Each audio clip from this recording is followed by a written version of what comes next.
Hi, everyone. It's Georgia Reish, and welcome to Mama's Soul Food. This is a place where I just share some current reflections that I've been having on my personal and spiritual journey. And maybe this resonates with those of you who are really trying to move your life forward in new ways. That's sort of what I want to talk about today. And I want to share some words that have come to me over the last few days in particular. The question is, how do you take yourself from one place into another place? Okay. It's not necessarily even that the place that you're at is terrible, but you might feel the need for change and a new direction. Okay. Sometimes we are very stuck in our patterns, in our places, and our choices that have made us feel stuck in a certain way of being or way of living. And then you have this inner voice that keeps pushing for more.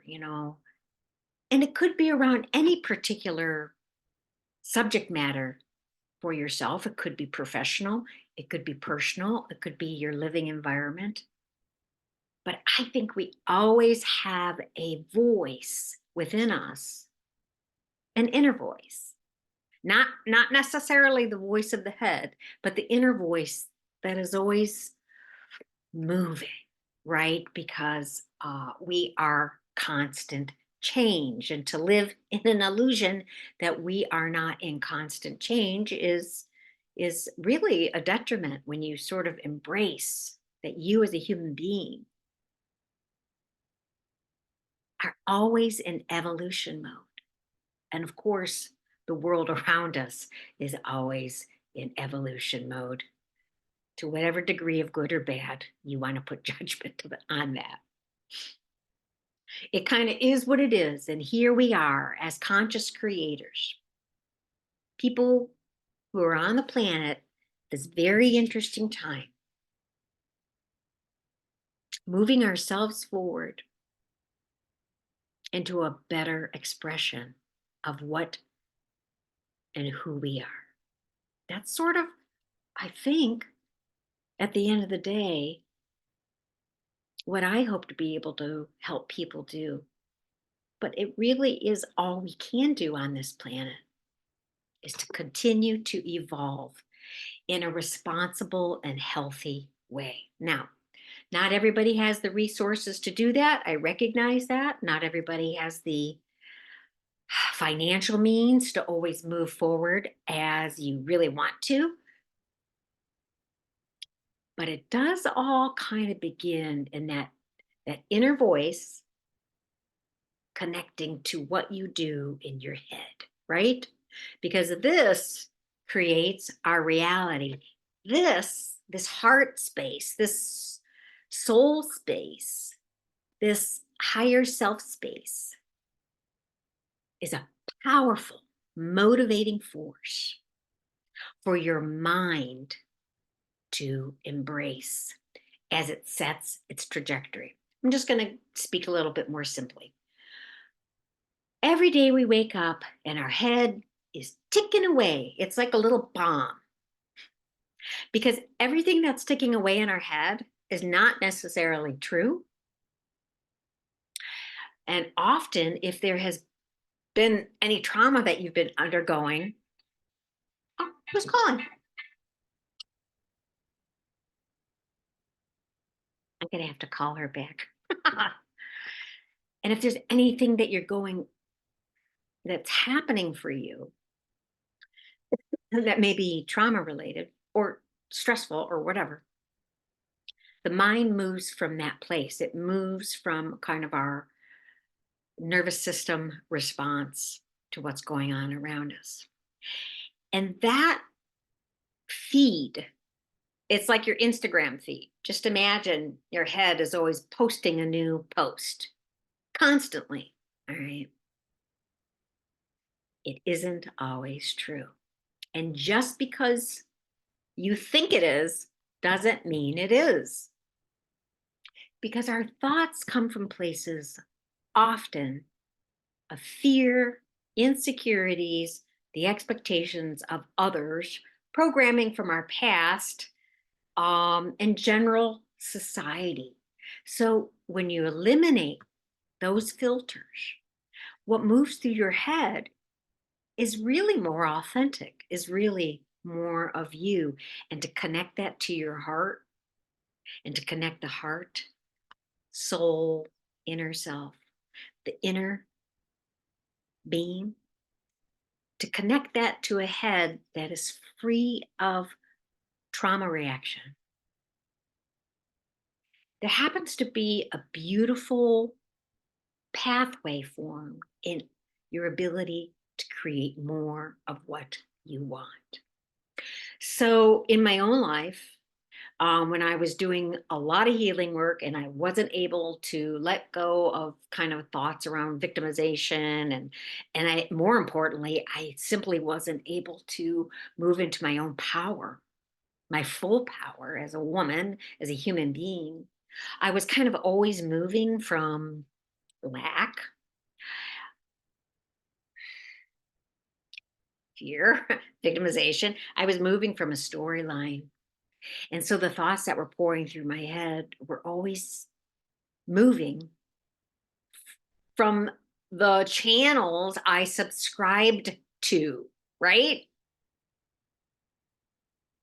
And kind of gaining that ability to recognize what is real truth and what is from another place, perhaps a stressful place, a trauma place, an overreaction, an emotional reaction, to move into a greater truth beyond a trauma response is more clear mindedness. And it took me a while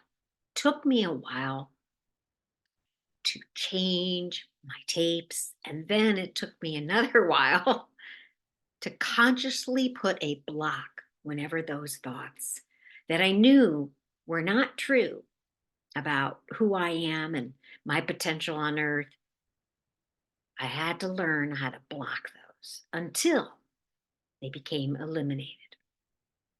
Now, what is the result of all this work of moving, of being aware of your thoughts, healing what is broken, blocking what is not true, and recreating a mindset? What's the result of all that? Well, personally for me, it's about living more fully and more authentically, which at this point in my life is all I really want to do. I'm really kind of just interested in reflecting who I am more honestly. You know, it's strange to say, but at the age of 7, I found a book on my parents' shelf. And my parents were kind of seekers. And the book was called Fully Human, Fully Alive, and it was by John Powell. And it was a Catholic book, but his whole premise was that this journey that we're on is all about being fully human and fully alive, to embrace the gift of humanness and move into a greater life. And that book at 7, I know it's weird. I guess I was bored. I also didn't have a lot of friends when I was young. I was in a neighborhood that didn't have a lot of kids. So I was left to read strange things on the shelf. But it set my mind into a trajectory that being fully alive is the gift that we have. And that really is awesome. You know, it's hard to be fully alive, I know, when we believe we are in a suffering mode and when we feel like we're suffering. Um, but that is the goal. That is the work. That is the inner work. How do I become fully alive? How do I move from here to more fully alive? Now, the words that came to me, and now remember, the power of words are very important. I don't know. The next time I get online, I want to share a book. I think it's called The Language of Water, and it's by a Japanese scientist who studied how water molecules changed Well, how they changed when frozen after people spoke words of positivity or negativity just to a glass of water. So basically, people would stand in front of a glass of water and they would say either, I hate you, or I love you. You're beautiful. I honor you. And they literally then froze the water and they showed how the kind of snowflake crystals were affected by the tones and the words that people used towards water. I'll share the book next video or link it down below. Now, I want to remind you that we as physical beings are mostly water. So do you think how we speak to ourselves affects our stasis, our balance, our well-being, how it changes our DNA? Interesting stuff that we are learning, right? So the words that came to me with all that being said, and I love words because I'm a writer and a poet and a storyteller and a playwright, and words have been pouring through me for a long, long time. Excuse me, I like this. And so the words that came to me this morning were churn, churn, as in churn, transmute, as in to move something to another status. Especially, this is especially true, like, well, let me see, the definition of that is to change in form, nature, or substance. And this is also in particular to alchemy, alchemy transmutation, where a substance is moved into another substance. So we have churn, transmute, change, and then potential. But if I am really honest, what comes before churn? I don't know if this shows up straight or what. I didn't see. Oh, I guess you can't see this. But anyways, the word right before churn is called chaos. Now, what is chaos? Well, we all have known chaos, right? Why does chaos come before churn? Well, and I'm speaking to how we evolve personally, how we grow as human beings.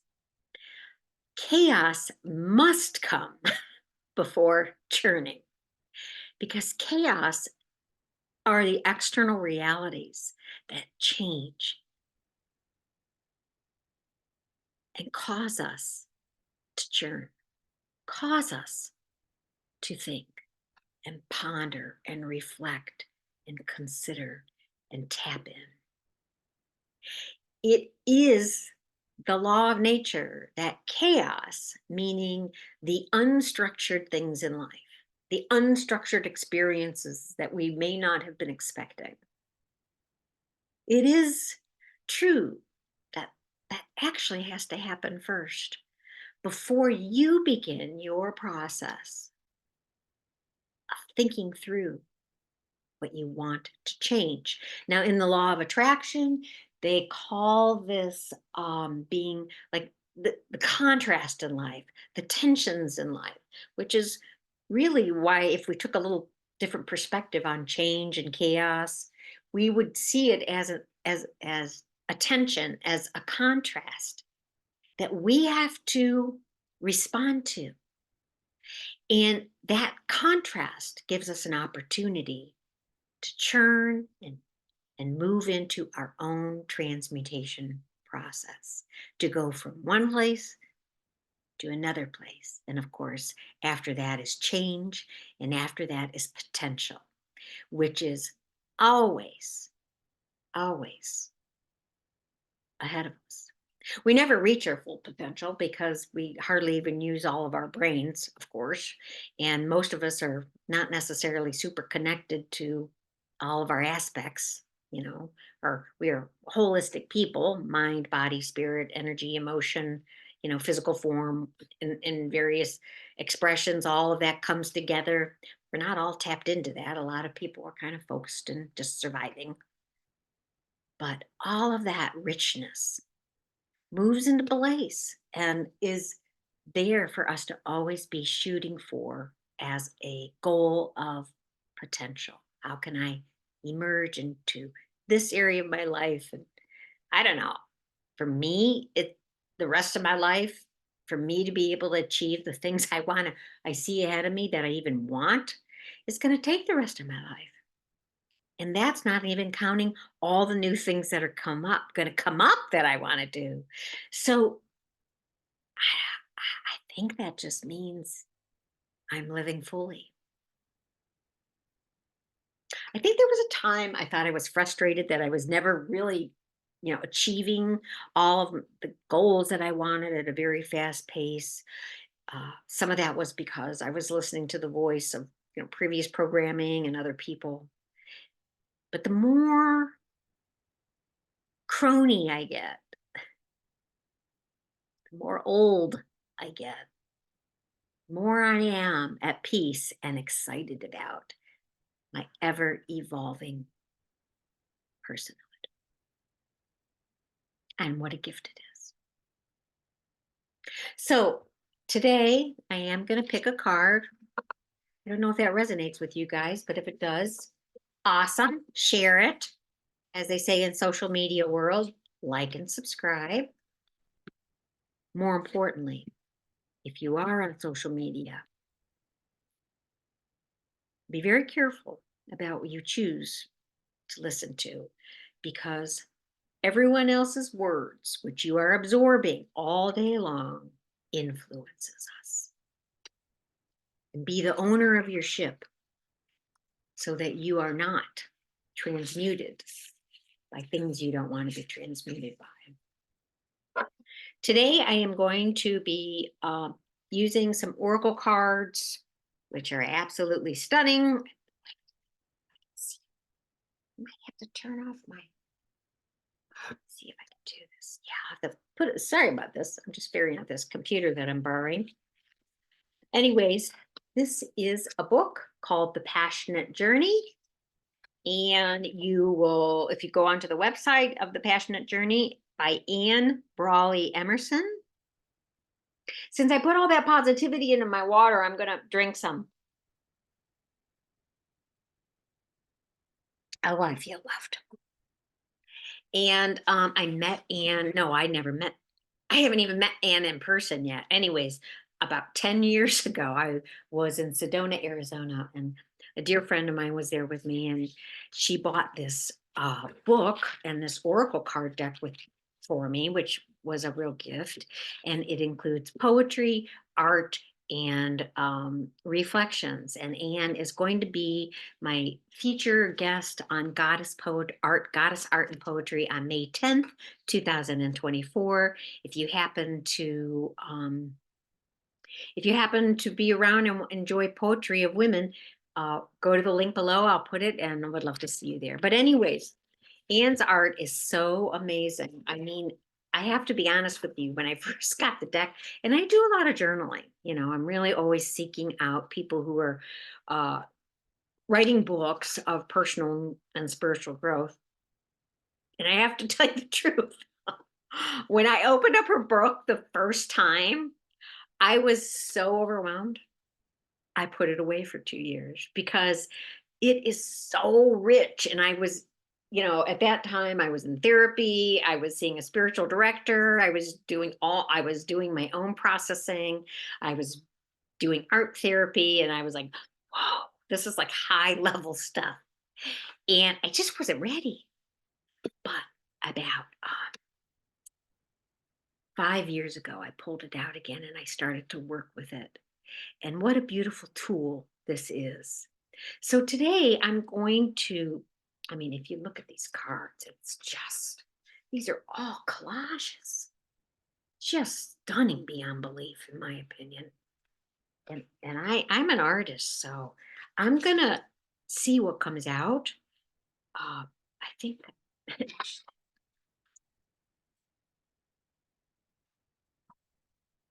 see, this is the one. I don't know why, but I was told to take card number 7. If you can see, it is it's like an orca whale and an individual looks like a female. And there's a beautiful rose at top. So I'm going to read some of the book. The book is long. The number is number 39. So in this book, you go and you go to card and poem number 39. And we'll see what this is going to be about. Oh, it kind of goes with what I'm talking about. That's so awesome. The card is called Reaching. Is that not what we are doing? Is reaching to move forward, reaching into the next best version of who we want to be? Let's read this. And it is National Poetry Month, April.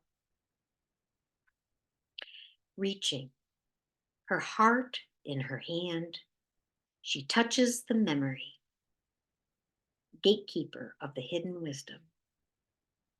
Little sister, I have held the remembering for you deep within my ancient heart. Sacred lives have graced this place, holding time in our souls for your awakening. I'm going to read it again. Reaching, reaching her heart in her hand, she touches the memory, gatekeeper, gatekeeper of the hidden wisdom. Little sister, I have held the remembering for you deep within my ancient heart.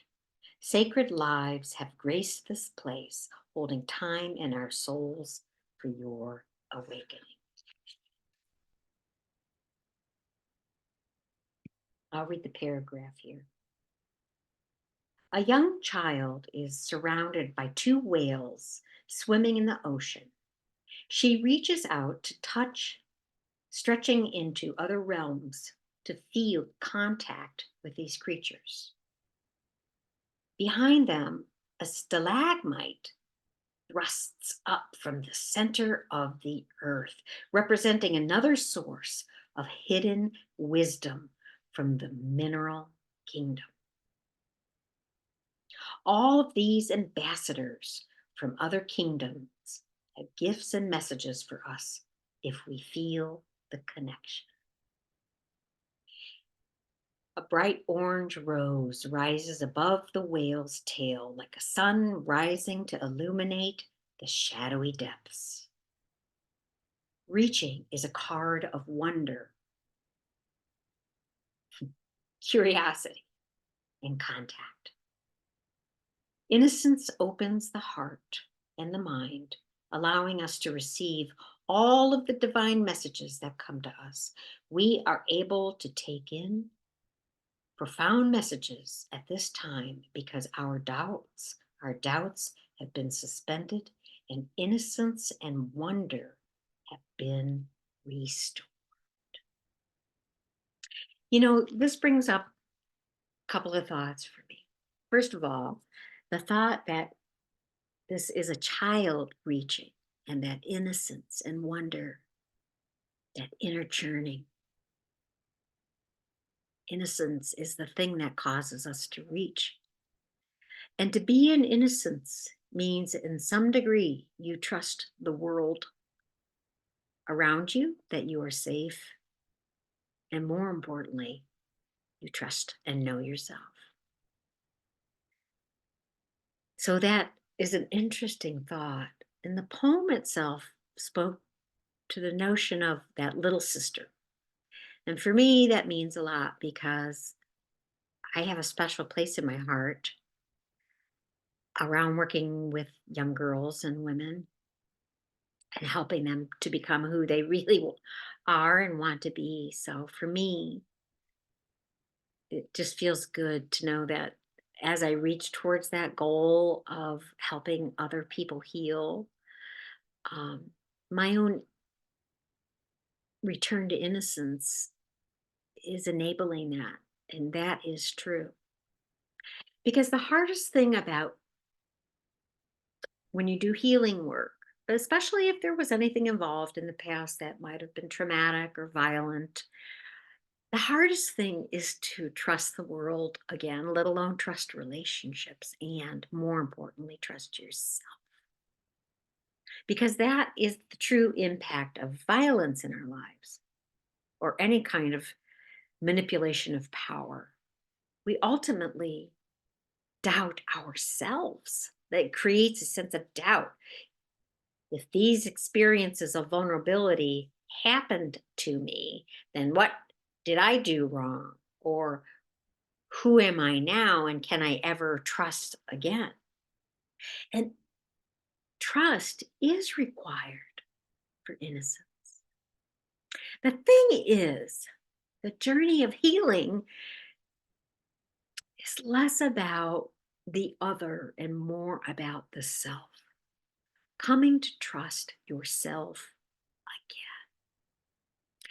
again after you realize and reject and let go of and release all of the other voices that influenced you, that authentic voice.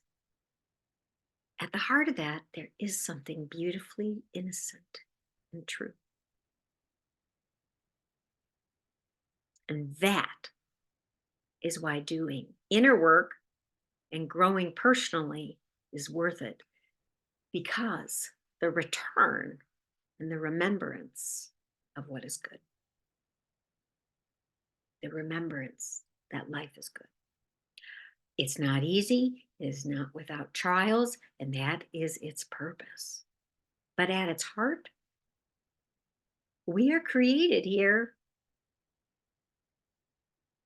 to experience the joy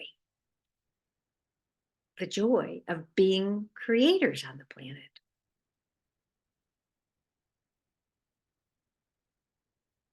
Anyways, innocence is a hard topic for adults to grapple with because of all the reasons I just mentioned. But for me, returning to innocence has meant returning to believing in myself. Albeit completely imperfect, right? I'm okay with imperfect because I'm learning. Well, my friends, I hope you find a whale to ride. God, I've never seen a whale. Maybe that's what I'm supposed to do next. Go somewhere and see a whale. And the solidity of the stalagmite behind you and the blossoming rose is all ahead as well. So if you resonate, I hope it fed your soul a little bit today. It's a good week ahead. And take time to listen to that innocent self within and sit with him or her a little bit. You and that innocent self, even if it's a child, your child within, you're with each other the rest of your lives. You might as well connect. Have a great day and keep on being you in all the ways that you express it, because I am sure there's a plentiful bounty within. Take care. Bye-bye.